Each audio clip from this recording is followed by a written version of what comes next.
Tonight, 300,000 people in West Virginia are being told to stay away from their tap water, not to use it for anything, cooking, bathing, washing, anything at all. State and federal authorities are working around the clock in Charleston, West Virginia, after a spill leaked chemicals into the Elk River. A state of emergency has been declared in West Virginia in the USA after a chemical leak into a river. It leaked from a 48,000-gallon tank at Freedom Industries chemical storage facility on the Elk River. About a mile downriver is the West Virginia American Water Company, which supplies 9 counties and some 300,000 people. President Obama approved a disaster declaration for West Virginia. 9 counties are dealing with a chemical spill. It contaminated the water supply. Up to 300,000 people are being told not to touch the tap water.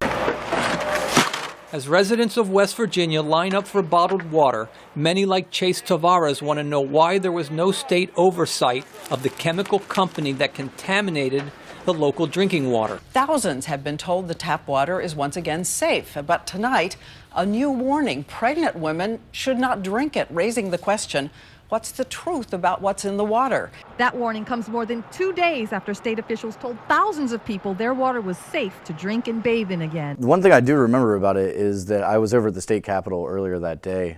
We had another freelance reporter was coming into work for us to cover the legislative session.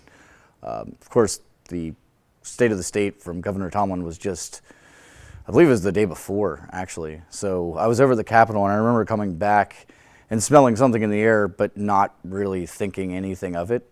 I think that, at that point, no one had any clue. Right. Well, what the chemical spill taught us is that water is extremely valuable, and we just often take it for granted because we have so much of it.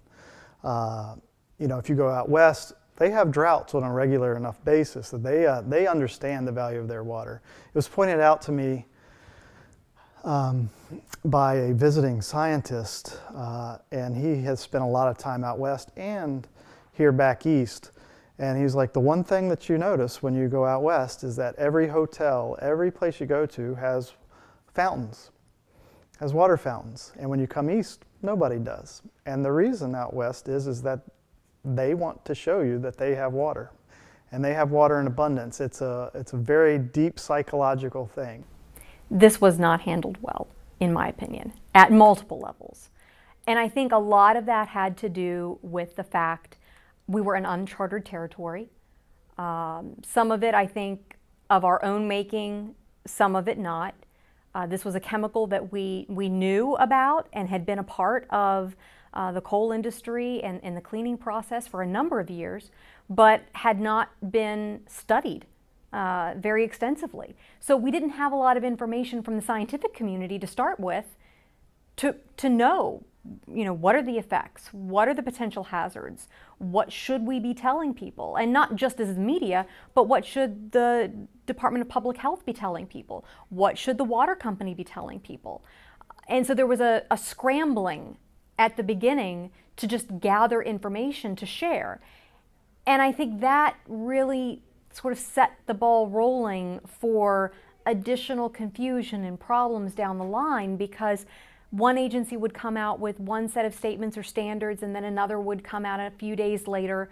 I distinctly remember when the do not use bans were lifted, people were able to flush their pipes, and we were explaining to people, this is the process that we've been told, this is the multi-step process you go through to flush out your pipes. But there were all these residual questions.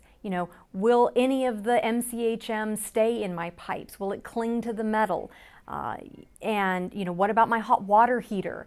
And no matter how many times we would explain the process as it had been explained to us, viewers weren't believing what they were hearing and what they were seeing, because there had been that confusion in the beginning.